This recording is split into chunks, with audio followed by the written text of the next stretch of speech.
Hello everyone, स्वागत है आप सभी का इस वीडियो में। इस वीडियो में हम देखेंगे कक्षा 10 गणित अध्याय 13 के सभी महत्वपूर्ण सूत्र। तो पहला फार्मूला है हमारा घन का आयतन। तो हम जानते हैं घन का आयतन हमारा क्या होता है, ए क्यूब, यानी कि भुजा का क्यूब, जहाँ ए हमारा यहाँ पे क्या है, घन की एक भुजा है। और दूसरा है हमारा घन का पृष्ठीय क्षेत्रफल। तो घन का पृष्ठीय क्षेत्रफल होता है 6a², जहाँ ए घन की भुजा है। घन का विकर्ण बराबर कितना होता है, √3 × a होता है। यह होता है हमारा घन का विकर्ण होता है। अब जो अगला सूत्र है हमारा घनाभ का आयतन। तो घनाभ जो होता है, घनाभ में लंबाई चौड़ाई ऊंचाई होती है। तो घनाभ का आयतन होता है लंबाई गुणे चौड़ाई गुणे ऊंचाई बराबर, यानी आप इस प्रकार से भी लिख सकते हैं LBH, यानी L से लंबाई, B से चौड़ाई, H से ऊंचाई। घनाभ का पृष्ठीय क्षेत्रफल बराबर 2 × ब्रैकेट में LB, और यहाँ देखिए B समाप्त हुआ तो B से स्टार्ट हुआ, B + BH + HL। तो यह होता है हमारा घनाभ का पृष्ठीय क्षेत्रफल। और घनाभ का विकर्ण बराबर होता है √ में लंबाई का वर्ग प्लस चौड़ाई का वर्ग प्लस ऊंचाई का वर्ग। यह हमारा घनाभ का विकर्ण होता है।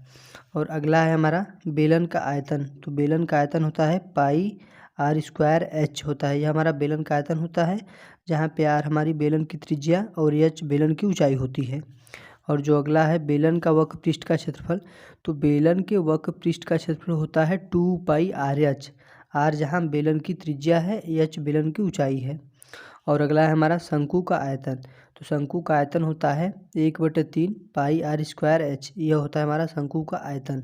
और शंकु का पृष्ठीय क्षेत्रफल कितना होता है, शंकु का पृष्ठीय क्षेत्रफल πr होता है, जहाँ पे यल जो होती है हमारी शंकु की तिर्यक ऊंचाई होती है।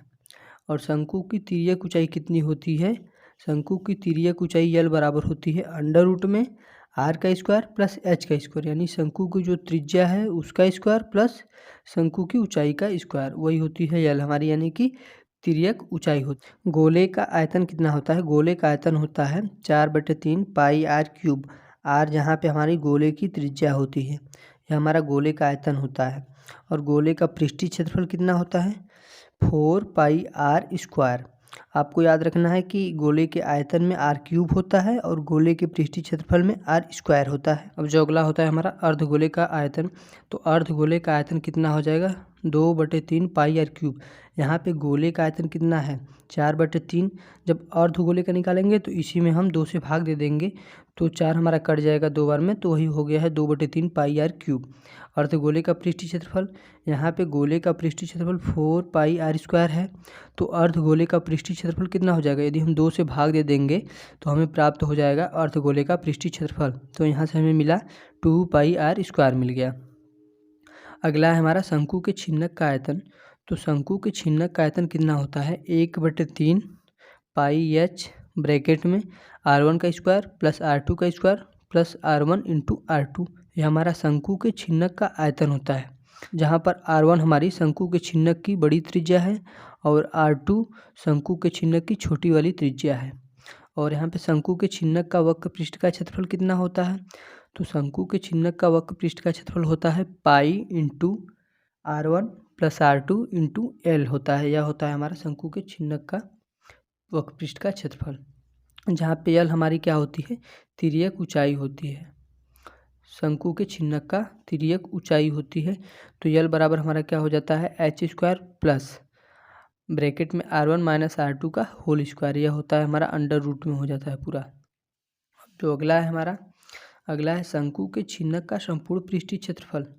शंकु के छिन्नक का संपूर्ण पृष्ठीय क्षेत्रफल कितना होता है π ब्रैकेट में l × r1 + r2 plus r1 का स्क्वायर प्लस r2 का स्क्वायर होता है।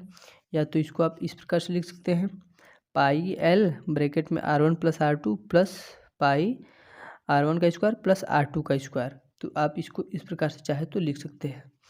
स्टूडेंट, यदि आपको इसका PDF नोट्स चाहिए तो नीचे वीडियो के डिस्क्रिप्शन में लिंक है, जहां से जाके आप इसका PDF नोट्स डाउनलोड कर सकते हैं।